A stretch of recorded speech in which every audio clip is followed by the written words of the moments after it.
horse drifted alarmingly in the betting was, Fensler in the morning continued to drift. He was late on the exchanges to lose. It was something you'd see in a Dick Francis novel, Charles Buttons. The ground is soft. It's heavy. It's soft on times. It's heavy. Okay.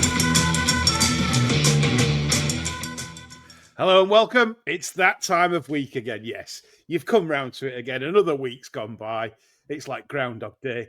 It's the Sunday sermon. And joining me, Lee Keys, as always, to chew the fat on this spectacular show this week. Not totally shitty. I'm sure it won't be. Mr. John Lang and Chris. Good evening, gentlemen. Good evening. Hello, everyone. There we go. We're busting for this. Absolutely busted.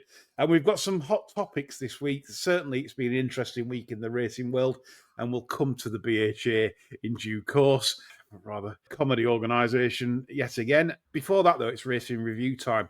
And we had a lot of people sort of moaning at us this week, saying, why haven't you done a Cambridgeshire meeting podcast? It's sort of fair dig it as that. I kind of understand. But we thought with the ARC weekend coming up next weekend, we'd be better off doing that one and putting a lot of energy into that for you. So that'll be available. Plus the fact we're fucking late. Yeah. There's that. I think as well, like time-wise, I've just been pulled out with it this last week. We've recorded other pods with special guests to come out in due course, so there was all that to get through. It's not been easy juggling time around this week. It's trying to bike winners and study form, etc. We'll be on it next week. I promise you there'll be a podcast. Plus we've got Jack fucking after the final furlong as well. Yeah, absolutely. It's going to be a good week for us, the Bastards, and if you want to join Patreon, please do. We do appreciate your support because we give you good content in return, and it's well worth it. From £9, you can subscribe to Bastards, and like I said, we do appreciate it when people do support us because it helps pay contributors and helps John get his cheeseburger and chips for tea, which might interrupt the show this evening. Anyway, onwards and upwards. We start with Newmarket, John, on the... I'm not bothering with Thursday because there wasn't a lot to write home about on Thursday's card at Newmarket. No. But Friday, we had sort of an interesting day. Nothing really caught my eye, but except for the very one that pissed up in the Joel Stakes, Zeus Olympios for Shaker Bade. Yes. And Carl Burke. It's a proper horse, this, isn't it? I think I'm putting my notes, wait for the Brigadier Gerard next year now, because there's a vacancy. Yeah, absolutely. Tailor-made for that, isn't it? Well, I think there'll be a good launch pad, because he looks a POW horse, doesn't he, really, next year? Yeah, they've got a good one here, a real good one. Any horse that's 4 from 4 has gone up that curve in terms of a maiden, a novice, a Group 3, and now a Group 2, beating can only be said, a good yardstick in Opera Bello. I know he didn't handle the track possibly as well as Zeus Olympios. I'm quite amazed you like him, John. Flashy chestnut with white paws. He behaves himself, though. He's all right. What you say, most flashy chestnuts don't behave. Most of them are cunts. You see, you don't get that on other racing reviews. If any breeders are listening to this, you sent your mare to a nice sire, and you're praying for two things. Yeah. Not a filly, not a chestnut. Then you feel like you've won lottery after that. Maybe grey as well. Chuck them out. We don't want greys. They're shit houses. If it's not a chestnut filly, you've won a fucking Guinea's trial, haven't you, really? It's as good as that, isn't it? And to be fair, stats back that up. Like chestnut fillies, if I run things through Proform, they're fucking bastards, I'm telling you. Yeah, they operate well below 1 AE, and no one wants the breeders do not want chestnut fillies. That is fact. It's like all them family disappointments that sat in the gallery at Bethpage this weekend, isn't it? You know. Oh yeah, the Ryder Cup. Yeah, honestly, scenes. Rather you share a chestnuts there, isn't yeah. How many shit apes are in that crowd, John, this week? Well, I mean, for God's sake, if you're going to shout at somebody, you'd realise, first of all, that it's only inspiring them, isn't it? You know, I mean, it used to inspire Eric Bristow when he was getting booed, you know, but they don't learn, do they? You know, I mean, hence Trump's in twice, you know. It's like winding everybody up, isn't it? Anyway, back to racing. So Zeus Olympios is destined for Group 1 stardom. Myself and John believe, not pointing out the obvious there, I think, but moving on to Saturday. where we had a Cambridgeshire, John. Can I just say, I thought Isle of Jura ran a nice comeback race on Friday as well. He looked a bit of a fat Oh, well said for saying that, because, yeah, he did. That'll be a prep for some kind of winter Arab campaign, won't it? Yeah, and it'll be a bit useful. I think he looks to have retained quite a lot of ability there, I would have said. Yeah, travelled up smooth as silk as well. And Newmarket, I don't think he's Barra anyway. No. I think he wants a nice flatter track. He wants Newbury off 67, doesn't he? That's what he wants. Yes, famously pointed out. Again, this is why you should join Patreon. John selected this one for our Edge service back in the day off a mark of 67. And he says it's chucked in. It's absolutely chucked in. And boy, did that do the business that day. Weak in the market as well, surprising. But there you go. That doesn't matter. The result did. Saturday then. Great card. Cambridgeshire didn't fill, which is a sign of the times, as we've been pointing out on this show. Racing really is struggling now to attract field sizes. Horses. And, yeah. I know, we have to do something different, aren't we? I don't know. Start rustling otherwise. Rustle up a few Mustangs. Increase the horse population and stop selling them. Well, the fix for zebras on the Serengeti. Could we do something? There's actually a film, more of a youngsters kind of film, but like where they paint a zebra that's really fast out in Africa, and they paint it, call it Racing Stripes. Jesus. And it takes on the thoroughbreds and beats them. Man, you have to be quick to get away from lions, don't you, I suppose? Exactly, yeah. So you could bring a lion over, maybe that might put a bit more vim into some of these chestnut fillies. Just to reiterate what we've just been on about, Lord Worcester, John, has been on. He's really Lord Worcester. I'd love him to be Lord Worcester or something like that. It'd be nice to know the real Lord Worcester listens, wouldn't it, really? Yeah. You can buy a Lord title if you want one. Probably bought his. Lord Leng of Albert Park. Oh, dear. Lord Worcester. So he says, given that we can't get a full field for a race like the Cambridgeshire, what other animals should we allow to compete in horse races to make up the numbers? And again, that is just prime time. You think Lord Worcester's been on the surf? I think he listens in. I think he's bugged us. How fucking funny was that? It was. Lee missed it again. It was the sauce, Lee. Oh, fucking hell. Oh, my God. Way. Jesus, way. I'm really bad, aren't I, at this? And yet, And yet, when I tell one of my jokes, I'm the only one that laughs. You see a pattern? We do. Yeah. The trend is your friend, yes. Yeah. I'm so shit. People find that funnier though when I don't. It just sails over my head. I fucking love it. Yeah, absolutely. Carrying on with Saturday, the Royal Lodge started the day, and Bo Echo. We were sort of torn in this. We ended up putting an account bet out on the fourth horse, Pacific Avenue. Jack also liked Bo Echo in the race, and that did the business. John, what was your paddock assessment on this race, please? It didn't differ a lot from the Sages, Megan and Ken Pitterson on RT, to be honest. They both thought Bo Echo was on the small side. What I would say, though, is Bo Echo does have room to muscle up a fair old bit. Yeah. He doesn't look as though he's been all that hard trained this. And I think for getting some good feed crammed into him over winter, I think he could look at a chunky little fella coming in his day, you know. That said, he wouldn't have the physical scope to improve a day in that way. The one I really liked, and I think it's a terrible shame for the horse, Ancient Egypt. I think that's a lovely physical specimen, but of course it's at the middle of death camp at the minute. Yeah. Wasn't ready for yesterday at all. It's still raw, weak looking. I would really like to see Kia do one of his special moves here and switch it down to Freemason Lodge. Let that be the end of it for the season. And I think you could see a right nice middle distance horse next year with that. Just to bring balance to the kilt, he has won the Royal Lodge 3 times. I agree with you on this. I didn't think Ancient Egypt was, I know it sounds like after time, doesn't it? But I don't think he was mentally ready for a Royal Lodge, really, at this stage. I, like you say, he's one of them that you've won 2 novices, maybe even put him a wage on for next year after that. Well, there was nothing to be gained from running him. He was never going to win at the clip of him. What do you do? You know, I mean, let's run 7th at 16-1 in a Royal Lodge. Yeah, why? Yeah. I don't know. We come on to the Group 1 Chevrolet Park, where True Love stood head and shoulders above them physically. I think anyone could sort of see that had got a pair of eyes and size at this stage of her career. John, you were enamoured by anything other than her, I don't think.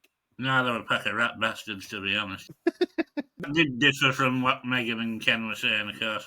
Yeah. What I will say, Yeah. my opinion probably only here, I don't know, you might share it, but you might not. We had some information on America Queen that had worked fantastically well over last weekend with the July Cup winner. And I don't think, John, she handled the track at all. You can say what you like about her physically. You can say she's a little rat bastard, this, that, and the other. Yeah. But no one can tell me that she handled that track.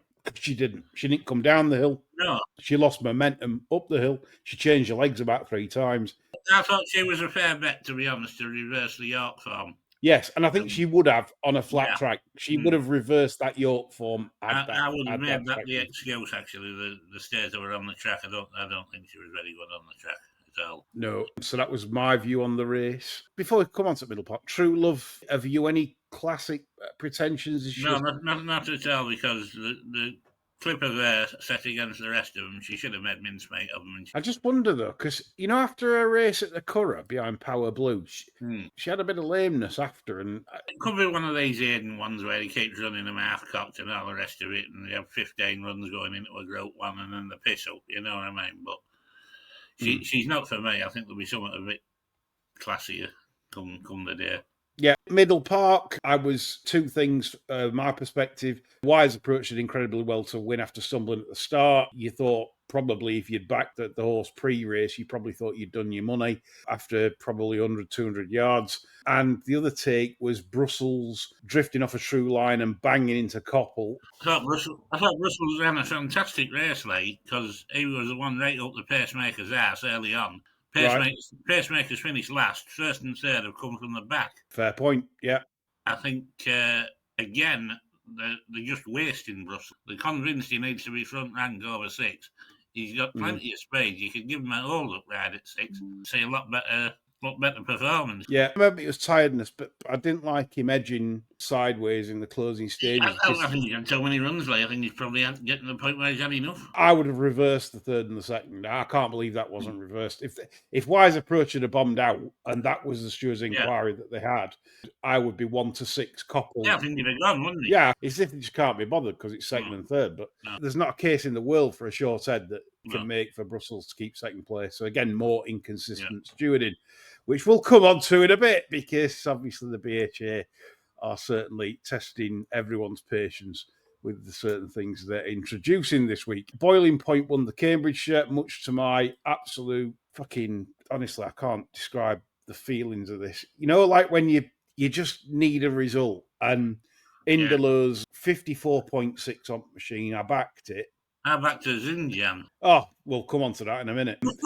You've got a bigger gripe, to be honest, but I'll let you talk about that. But just the Indalur thing, real time, I thought I'd won, and I celebrated the win because I genuinely thought that's got up. Yeah. And to see the slow-mo replay, I just were mortified. It were in front before the line, in front literally a smidgen after the line. And you're thinking, oh my God, how have I just not back to 54s when I needed that and it didn't come in? But they never do. They never, ever do. And if you're not a lucky person, that will never happen to you. I'm a firm believer. The older I get, the more I've had so many horses beaten a fag paper at big prices, which would have made a little difference. And I'm now resigned to the fact because I'm not a lucky person, so it's not going to happen. It just won't. You're right. It just feels like that sometimes. It does. I mean, fuck variance. Luck beats everything. I don't care. You can model it till it comes out your ass. If you're not fundamentally a lucky person, you're never going to get those up. Well, the point is, if you spend 50 years betting... Yeah. How many fucking years do you want you to spend? Oh, yeah, in the long run. Well, how long's the long run? 1,000 years? 2,000? A million years? Yeah, usually everyone runs out of money by then. Yeah, totally, yeah. Just the story behind us injured. I spotted this at York in the Magnet Cup. It was the only one to come from miles off the pace. This is where I have actually. Yeah. So I had the lot on it last time out at York. I managed to get commission agents on for me. I managed to get a right few quid each way on this. It ran like a fucking drain. It did not beat far, but still, 7th of 15, beat 3 lengths. And I thought, why me? How has it done that last time at York? And then why has it just done that now? Ran shit.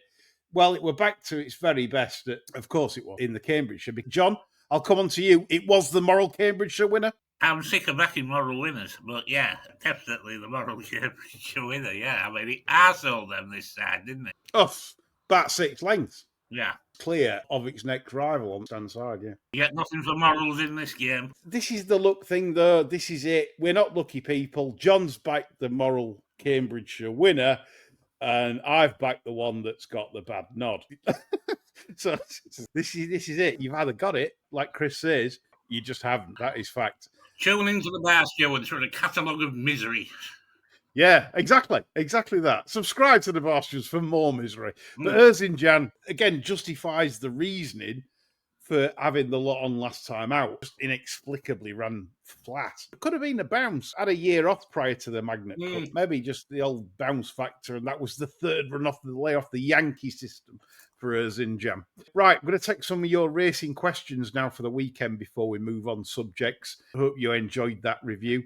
Pinsey said the Middle Park, terrible Group 1. The 2-year-old Colts need a hero ASAP. Probably agree with that. Nick Davis, one of our good old contributors, says that none of the 2-year-olds have fired him up this season. Would that be fair for you, John? Have you got fired up over any 2-year-olds this year? Not especially, no.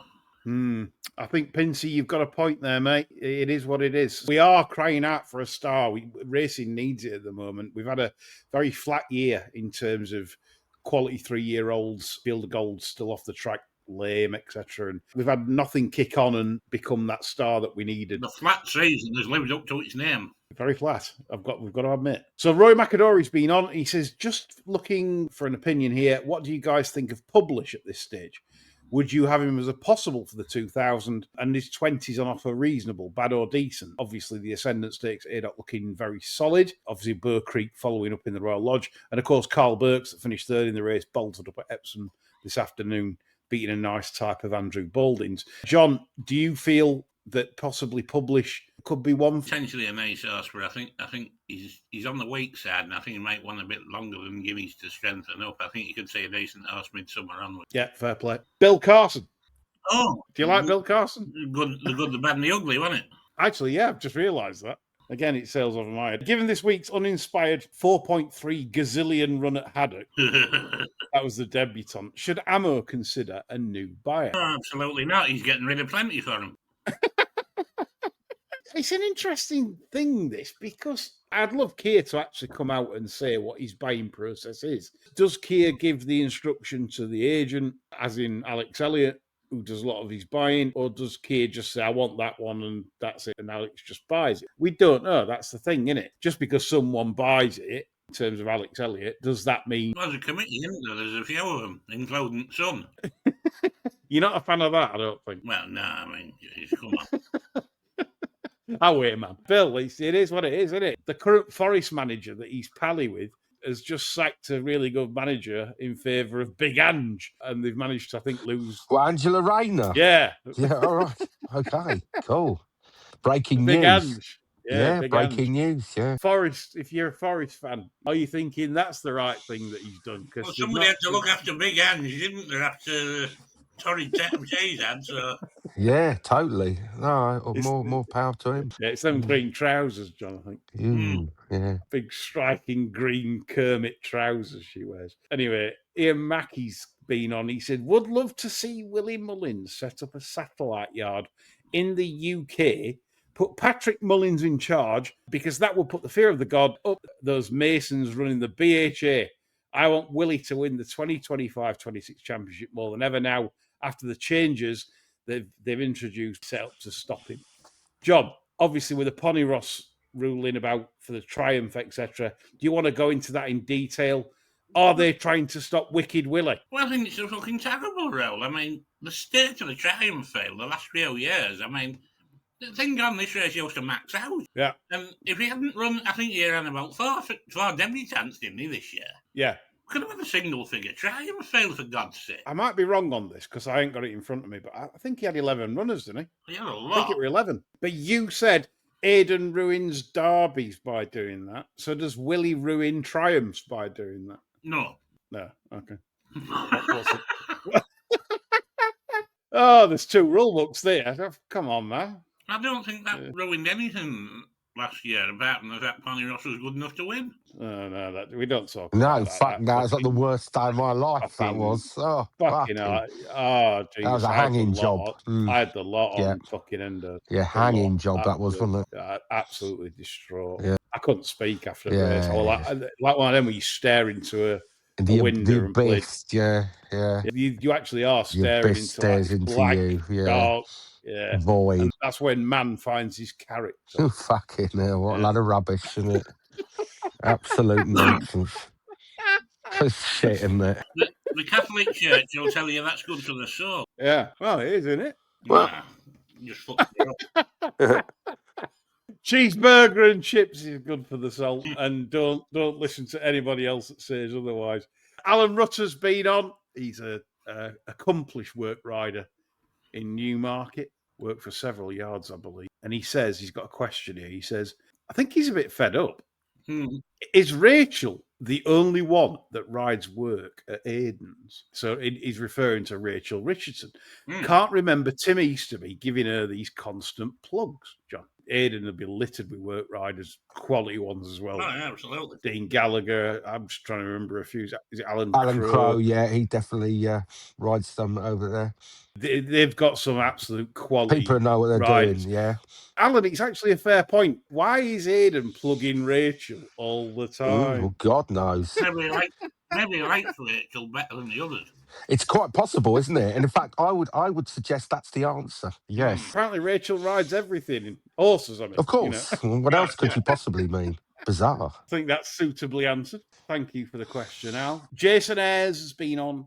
With all the advances in AI and robotics, could we ever see a fully functional android jockey capable of outsmarting human jockey every time? Well, you'd have one with a fucking key in the back would outsmart what's riding in a minute. Fucking hell. That's the fucking future. Absolutely, yeah. Let's bring it on. Most of them, you could sit them down and it'd be like trying to explain Norway to a fucking dog. Yeah, it would. Yes, yeah. I mean, frankly, you could have like a wind-up toy would be better. Nowadays, you wouldn't need fucking AI. You could put something with a key in the back or do better than 99% of the twats riding today, I think. Just thinking about that, John, how would you go about explaining Norway to a dog? I wouldn't. It's a dog. It doesn't require an explanation. But dogs are sensitive. They can detect cancer. They can detect ghosts. But they've got no. If you're haunted, but they've got no concept of time or space, have they? So therefore, they don't have the. What are we talking about? This is shit, isn't it? Absolute rubbish. That can cause a big problem. A dog. It comes sniffing around, and somebody thinks, "Oh Christ, cancer!" And it's the fact they've sat there in the same pissy undies they've had on 3 days. It's sniffing genitals, isn't it? It's possible. We should send that off to the Lancet, see what they say. Yeah. So, peer review. Yeah, peer review study. We reckon it's piss on underpants. Can't we get Dr. Hillary on and ask him? No, we could get Dr. Mengele would be better than him, wouldn't it? Fucking hell. Dr. Shillery. Oh, God. Years of shilling away on TV. Dr. Killery, yeah. So Dr. Shillery, he was on, Harry Enfield did an impression of him. And it was absolutely fantastic. And he come across as all like, shirt was wide open. Yeah. And he was sat on the sofa and he says, I've just come out of the shower. Yeah. Old girls love all that, though, don't they? You can imagine it. Oh, he's lovely, isn't he? Oh, he's lovely, he's Dr. Oh, he's lovely. He's lovely, that yeah. doctor on the shower. Yeah, he's lovely. Jiggling the cell silly while he talks about hard skin on the face. Yeah, fucking pumice stones and bunions and corns. Oof. Definitely that. So Jason Ayres, absolutely, they'd be miles better. Yeah, you could bring them in. In fact, I'd rather you bring them in, and then you can make Perham and Cross redundant like overnight, which would be brilliant. Yeah. Lifting Duran's been on. Yeah. Duran. Good old frog eyes. Roberto Duran, yeah.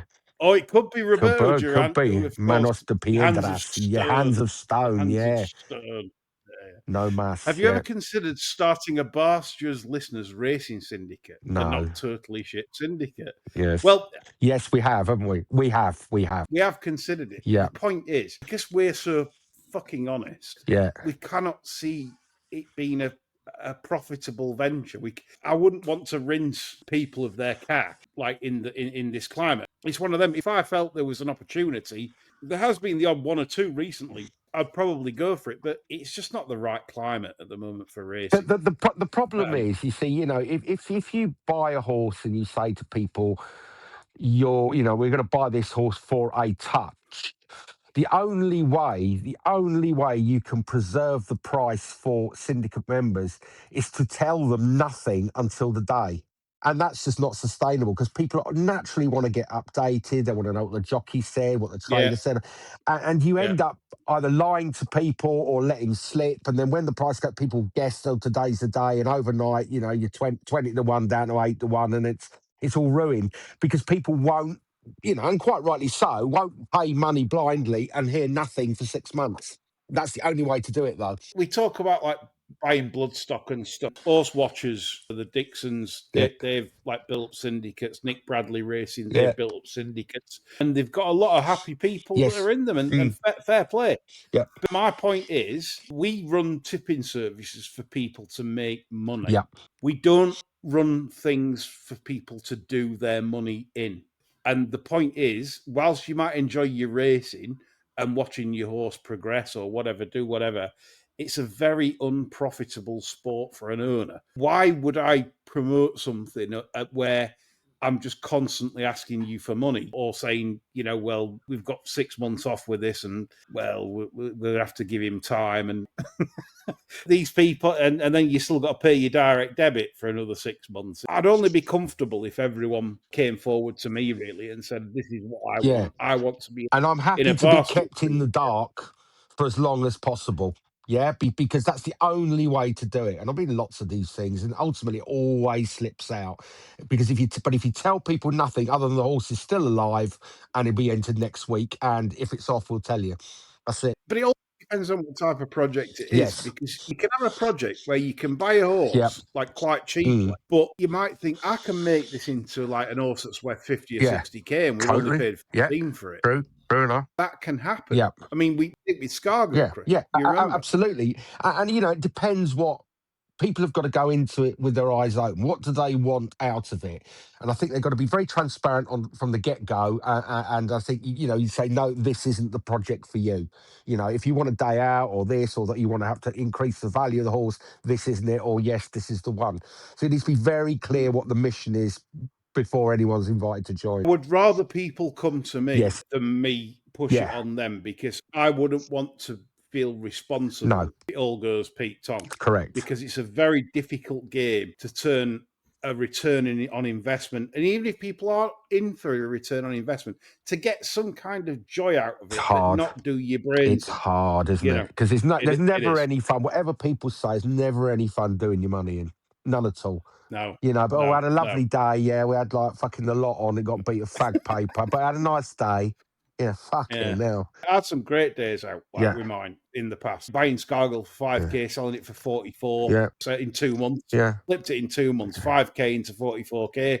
There's been a lot of great results, but people don't remember the bad results. When I went to Warwick one day with 3 favs, all 3 ran shit. And it can happen for no reason. And I do think, though, that the people that follow this pod and Patreon, etc., are experienced enough to realise that those shit days are far more frequent than the good ones. But you're right. If you go to market and say, "Hey, we got the syndicate horse," you're gonna suck up a lot of inexperienced people who think this is a ticket to riches, and they're going to be sorely disappointed. So people have got to be very clear what their expectations are and what they want out of it. So hence, that's why we've never done it. Yeah, we've thought about it. Genuinely have. We've really thought like, oh, we'd like to get this going. But then it says something when friend of the show, Stuart Williams, said, oh, would you be interested in training one for us? And he actually said no. You cunts don't pay your bills. That's what he said, wasn't it? Because I don't want to see you guys out of pocket with what you could afford to spend. Yep. He deals with people that will spend a lot more than what we could afford as a low-end syndicate. And still struggle to get to, still think from the channel would have a winner because it's that hard, isn't it? It's so hard. It is. Unless you've got 3 years patience, unless you do a Ronan or a Barney, and we'll wait fucking 2 seasons. Yeah, no bother at all. Then that's a different game. That takes a lot of cash and investment, though, and to do patience. Yeah, and who wants to wait 2 years? You just can't do it. You can't. Right, let's come on to some subjects. It's subjects time. Yes. John put up a few subject. The BHA featuring very heavily, John, this week. They've gone back to the old BHA. The new BHA was quite good. This BHA has gone back to what the fuck? And I've got to use those words. That's lasted 3 weeks, didn't it? Yeah, there's 2 things they've done. I'll come on to the sort of weaker one first and the more damning one second. BHA climate change strategy. Another winner for punters, you said, John. What's all this shit about? Well, they're becoming ever conscious of the state of the nation regarding climate change, and they'll be taking more environmentally friendly measures, which I would hope would include cutting back on the watering, but I bet it doesn't. They'll be finding alternative sources. I was told by the BHA a while ago when I presented the UNESCO strategy to them going forwards to try and protect the sport. They were too busy with the racing tax to look at UNESCO status. And yet they've gone and done this. I'm sort of struggling here with this, really. It doesn't make it. I give up. Why is this more important than getting something like a UNESCO living heritage stamp on the sport? It ticks the now boxes, doesn't it, really? I mean, that's the thing. Chris, where do you stand on this BHA climate change strategy? I mean, I think all large organisations have to have an environmental policy because, as John says, it ticks a box for now. And it just sort of cements the idea that racing is still incapable of taking a visionary approach, because the UNESCO World Heritage status, if granted, would preserve what's the word? Would preserve the longevity of the sport, wouldn't it?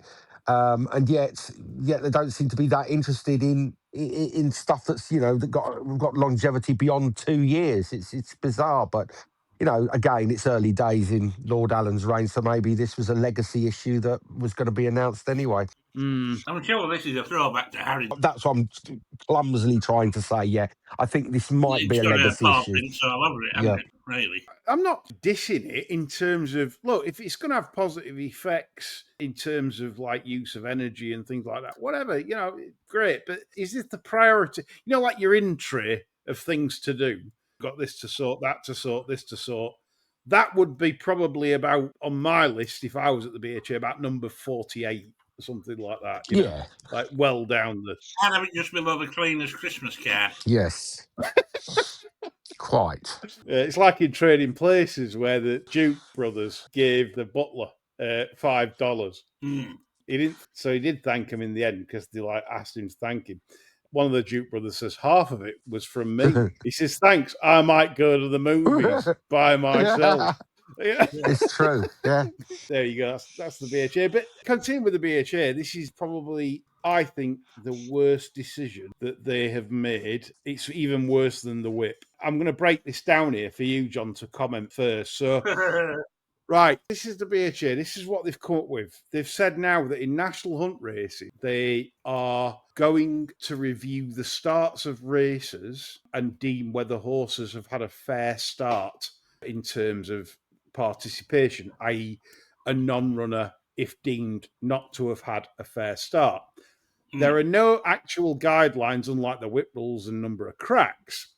But what's happening here is they're leaving it to a decision from somebody. Is it going to be Sean Parker?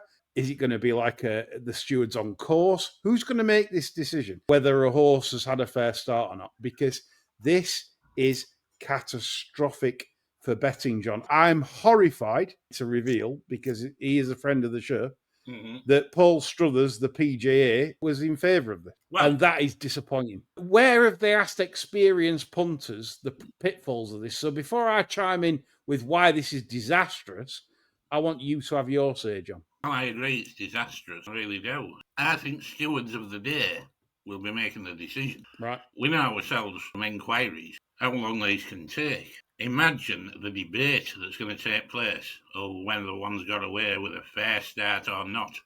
Think on some of these, what they're talking about, left 7 length. They can fucking win. Oh, yeah. That many a time. And if there's a standard, why are they refusing to call winners non-runners? Because if they hit that standard to be named a non-runner, they should be a non-runner. And that's where the rule falls down completely. It's an absolute can of worms. Also, if you're doing the show of the sticks, right, what's to stop me taking legal action if I have one left 5 in the gate in a 5 furlong race? This is thing, for starters, why is it jumps only? Exactly. So slow starters that lose 5 or 6 coming out the stalls then, are we saying that's not a fair start? We're saying a bad start can't cost you on the flat. Apparently they've done a long consultation on this. I've not seen anything submitted to the public for whatever to discuss. Think of the problems on this. I actually had someone come on the timeline this week questioning why is it bad?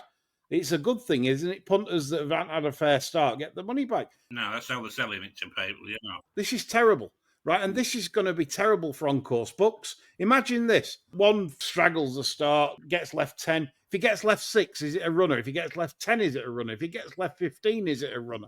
Who knows? I don't know.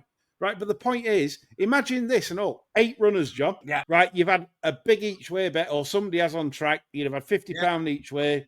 Dead 8 runners. You finish 3rd. Lovely. 10 to 1. 5th the odds of place. I get 150 back. You go to your bookie. No, there's an inquiry, mate, whether this had a fair start. And then we're down to 2 places. Yeah. You're promoting riots, like on course.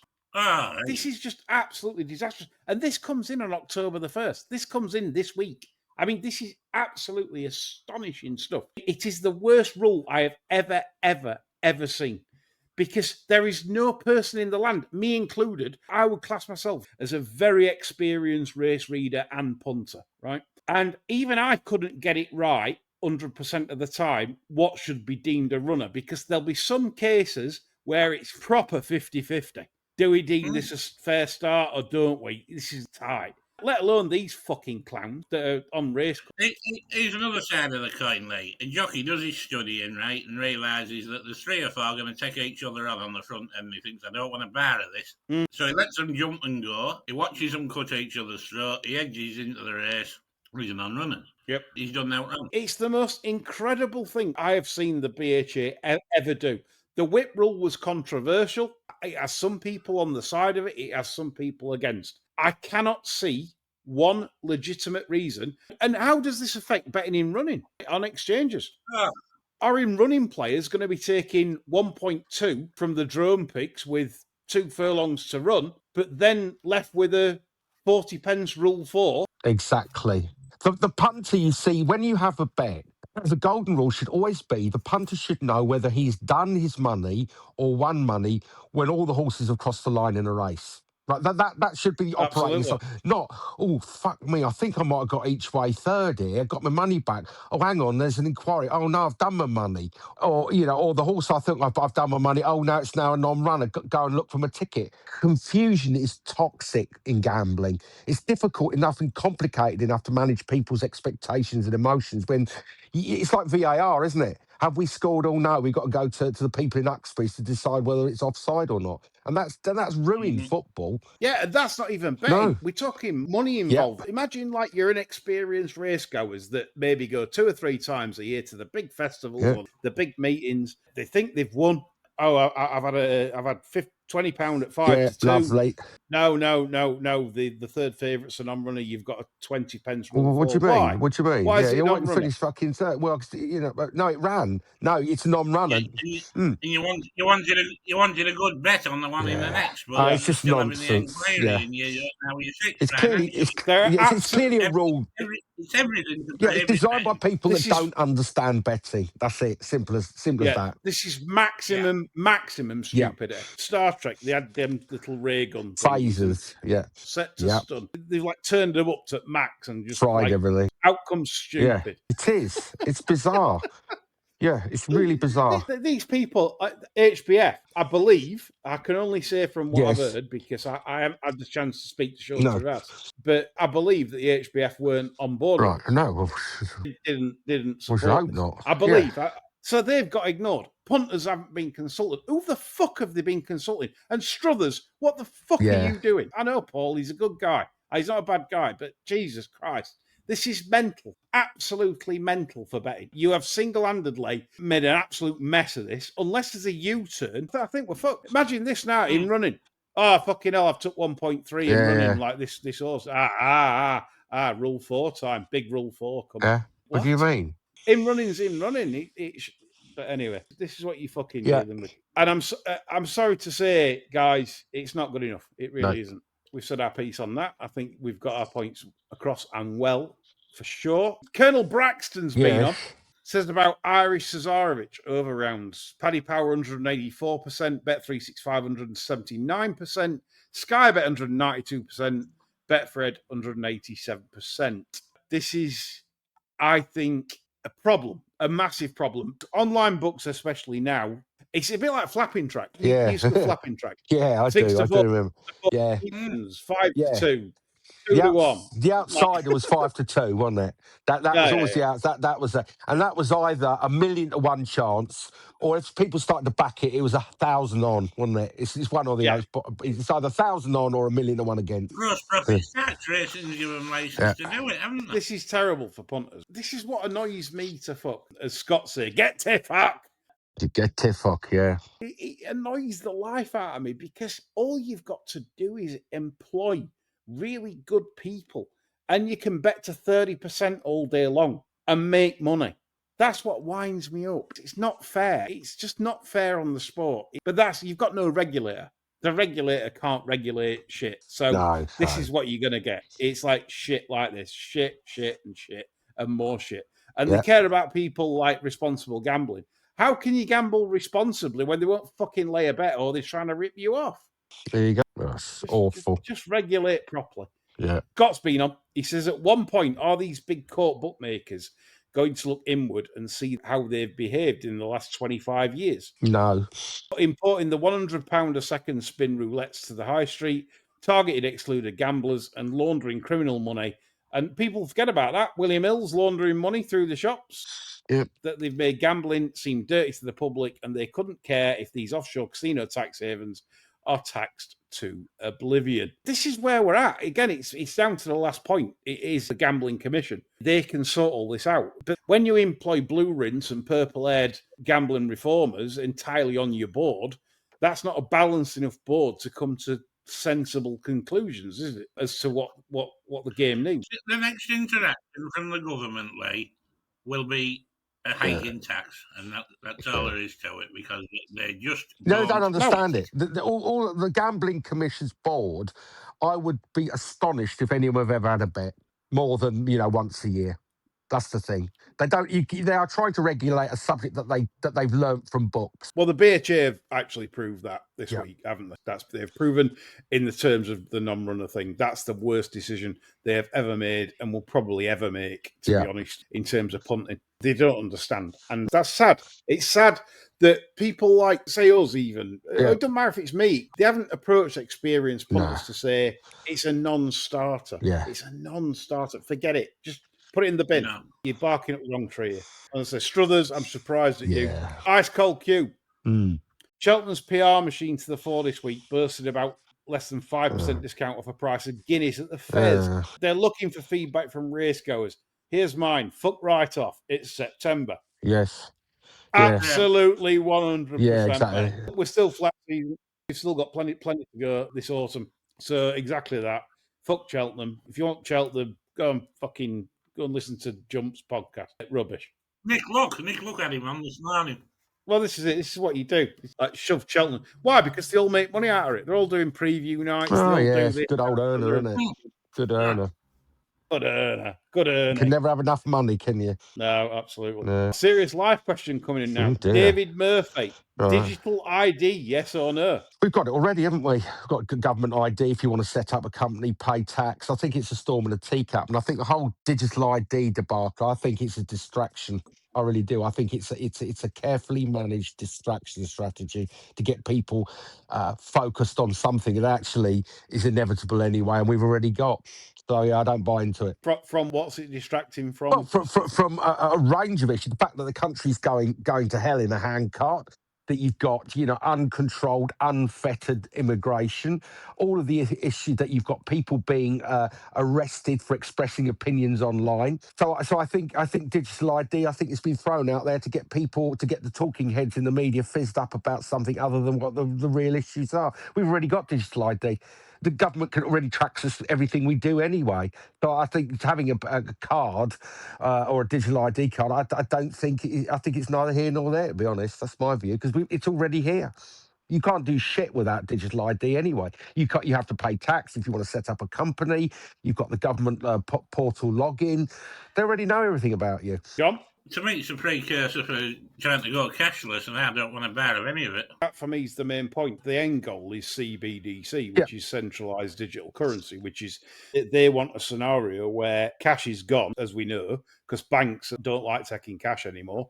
Then you are a slave to the system in terms of when it is digitalized, they will bring in actual money that actually expires. So you've got a certain amount of time to spend it. So you can never save it, if you get where I'm coming from. Yeah, but they can do that anyway. I think digital ID. Yes, I mean it's for civil libertarians, it's a terrible thing. But that horse is bolted. They already track you. Believe you me, they know everything about you already through current databases that you have to sign up and national insurance numbers and all these and unique taxpayer references. They know what you are. They know what you do. They know what you spend it on. So I think it smells to me like a bit of a distraction strategy, and I think ultimately, and I know lots of people said, "Oh well, people won't stand for it." Listen, this country's proved that we stand for fucking anything. If they passed a law to say you had to hop to work every Monday or you'd face a term of imprisonment, everybody would be hopping to work. This country has no backbone whatsoever. We just go, oh well, hey, mustn't grumble. So yes, it'll come in, and yes, even further encroachments on our civil liberties will occur because we, as a nation, we just go, all right, I suppose. Go on then. That's our attitude. We've got no fight at all. People are like, oh, mustn't grumble, eh? Because tell you what it is, people are more interested in Britain, though, isn't it? It's Britain. But the trouble is, I know you're a massive football fan, and I know you and Jess are, but you see people that get all fired up over what silly cunt fucking football or 100 grand a week is doing when people are being robbed and raped and your civil liberties are being. But if they can only turn that passion towards bringing government to account, I think this country will be a lot better. But no, they're more worried about what West Ham are signing this in the transfer window. Oh, but my daughter's been raped. That's all right. As long as we get that striker, I'm all right. Fucking idiots. Honestly, fucking morons. Utter fucking morons. That's cheered me up. Not somebody getting ripped, somebody's daughter getting raped. But a crude analogy. But yeah, it's kind of like that. Fucking, if you get angry about something worth getting angry about, not whether some fucking artisan footballer who doesn't even know where your town is on the map, but is elected to play for you for 100 grand a week. People are stupid. That's what it is. I blame football. Fucking football's the root cause of it all, I reckon. There you go. David Murphy, hope you'll like the replies to that. So we come on to John's next topic, which is, I forgot to mention this under racing, but Luke Morris, John, has he been banned for improper use of the whip? Yeah. I mean, where was that 5 years ago? I can remember talking to Luke on Twitter regarding his action, and I said, if that's legal, I'll stand hanging, because obviously you can't bring it above your elbow. I mean, obviously they've said it's legal. And now the power subs got done for improper use. I mean, I tell you, have a better career as a fucking trampolinist, wouldn't he? Really? I mean, look at his fucking now. He'd win gold medal after gold medal. Fucking Yeah. any of them horses he wins on must have backs made of fucking iron. I mean, bouncing up and down on them. Fuck's sake. Yeah. Art winning jockey. He'll say, "How many arcs have you won, you bastard?" Well, one less than you cunt. That's what I'd say. Yeah. Oh, shit arcs. He might crop up again here. He's having the double. He's had the double. Yeah, that'll be my pick. Yeah. Tom Livermore read, "What's your favourite shit arc?" Oh no, it's somebody else actually. They said about Rail Link, etc., Yes. etc. Being a shit arc winner. It was that the year that the Japs had the 10 Unperk at Yes. Longchamp and we're still piling into it on the turf. Hit very good value. Yeah. We're shit because that's the time you'd have set up as an illegal at Longchamp. You'd have gone Of there course and you said, would. John Batten. It's 10s on, so I'll give you 1 to 6. Yeah, you know? John Bratton. He said, John Bratton. Yeah, he running away. and then just make sure you're near entrance. Yeah, like fucking right with a pair of running shoes on. Yeah. Yeah, they can shift, can't Jack? Ooh, fuck, not many. Yeah. I want another railroad building. No, fuck off. Yeah. John, any particular other shit art winners that you can remember and you thought, "Oh, that's shit"? Tony Bin? Yeah. Well, I think there was a shit art winner we should have all backed as Go on. 100 plus, actually. And that would be Star Appeal in 1975. Oh, I would too. Well, you should have backed it, shouldn't you? No excuse. That pissed up in the Eclipse, goes to Ascot, runs in the race of the century, chases the pacemakers. If we'd studied racing back then like we do today, we'd have excused that because he dropped out the back of the telly. Then he pops up at Longchamp at 100 plus, an Eclipse winner for fuck's sake. And he's got the soft ground for him because he was trained in Germany. So he won God knows how many Grosser Preis, Van Baden. One for the notebook there, listeners. Yeah, 1970 fucking 4 form or 3 form, yeah. Yeah, 75. Yeah. We have got some old listeners, but there's only about 5 that might have been alive. Yes. Then. Well, as you'll say, Tony Bin was another late, Yeah, Tony Bin. He was shit. Sal Morez was crap. Another piece of shit that was. Yeah. Sal Morez. There's been some bad ones. Yeah. Good ones and bad ones, but plenty of them. Tom Livermore says about what's wrong with these people. He wants to hear you say, "What's wrong with these people, Chris?" What's wrong with these people? We're all trained actors, for fuck's sake. We've been to RADA and everything, waiting for the next Rattigan revival. It's just between jobs. Wait for the special with Johnny Deneen. You'll like this one. Chris will wax lyrical about Improper. Johnny will know. You fucking don't worry about the form book. All the prize. Good. Don't worry about it. No. There's only Chris. Yes, quite. Yeah, to the crazy part of the show. Rory McAdory, again, second question for you, Rory. We see Royal. What's the best thing you've done in an air fryer? I want to. John's the obvious one for that. John might be a good one for this. I think I do this chicken thing where I caught this chicken in like a lemon and pepper. That's right up there, I would say. I would say, from my perspective, jacket potatoes are top class in an air fryer. Okay, that's a tip then. That is a genuine tip. I'll give you the jacket potato thing. Right, so you get your potato. Yeah. You put loads of holes in it, like with a fork. Stick it in a microwave for 8 to 10 minutes, depending on strength of your microwave. Yeah. Then stick it in the air fryer for I would say, about 25 minutes or so. Fuck me. You're giving it something, aren't you? And honestly, you get the crispy coating. Yep. The fluffy middle. Yes. And that's exactly what you want in a jacket. Lovely crispy coating, fluffy middle, and then obviously then you put your butter in and whatever you have in it. But that's what air fryers are for, jacket potatoes. Okay. Absolutely top class. There you go. That's a usable tip. I shall try that. You've got to do that process first with forking. Into the potato and then the microwaving first. Bang on. So there you go. On this show, you get everything. Horse racing, jacket potatoes, lemon chicken in air fryers. Ronnie Omelette's been on. Yeah. Love an omelette and all. Yeah, I do. What's the most embarrassing hairstyle you've ever had? Well, I think we talked about this a few months back, didn't we? I think we did. I went jet white once and I also had skinhead. Skinhead, I don't look good because I've got big ears. Very few people look good with the crew cut. It's like one of those haircuts where you think, yeah, I'm going to do it. And you go, look at it, oh, that looks shit. That looks really shit. And it's going to take fucking ages to grow out. So, not a haircut to be trifled with, I don't think. John? Mullet, Teddy Ramsden era.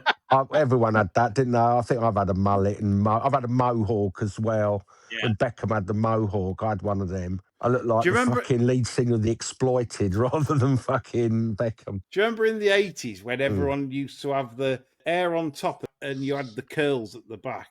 Was it like the rat's curly- tails? Like rat's tails? Yeah. That was a thing, wasn't it? Gosh, that was a I thing. know. I never had that because I didn't like it. I thought it was rubbish. Yeah, it is quite shit. You like the kind of rednecks, mountain men would still affect that, wouldn't they? Yeah. Not for me, that. Driving a truck with a shotgun on your lap. Was certainly niche. Yes. Certainly niche. Yeah. Bert Doncaster, what's your favourite sandwich? Oh, for fuck's sake. Could it be more banal? And what's your favourite sandwich? He can do a lot better. Focaccia with pastrami, provolone melted, and some show off. And pomegranate molasses over the top. Fucking hell. Cheese and pickle. Is that literally it? Is it like cheese and Branston? I like cheese and pickle. And you know what? I should hate it, but my mother used to make my packed lunch rolls at school, and I had cheese and pickle sandwiches every day for 6 years and never got bored. A penguin biscuit, cheese and pickle sandwiches in one of those little cartons of drink. That was it. Mine would be a well done bacon tuna mayo. Yes, that's very good. Yeah, no. Strangely works. I know some people go, what the fuck? Yeah, some people do. They go, oh, it's disgusting, and it shouldn't work, but it does. It does. It really does. Yeah, it's classic. It's beautiful. That's my go-to one. Del K, final question. Instead of dinner party guests, name 3 non-racing people who may or may not like racing, who you'd love to have as podcast guests. Oh, crikey. Chris, who would you like to sit round the convo with? Crikey. You'd probably kick me and John off, but... No, I don't know. I mean, what is it, sort of historical figures? Is it people alive today? What is it? Yeah, I think people that's alive today that even might had probably so not refused Hitler then. No, right, okay. No. No. Although, to be honest with you, I'd defy anyone. That'd be a fascinating dinner party guest, wouldn't he? For fuck's sake! I mean, if you, everybody, of course they do. Hitler. You don't have to be a sort of an apologist, but I mean, what a fascinating individual. But right, so people alive today, crikey! I think I'd just go for the 3 lead cheerleaders from the Dallas Cowboys. That'd do me. Yeah. And there would be no conversation. I'd just be sitting there with my knife and fork staring. Can I see your cosmos? Yeah. Can I see?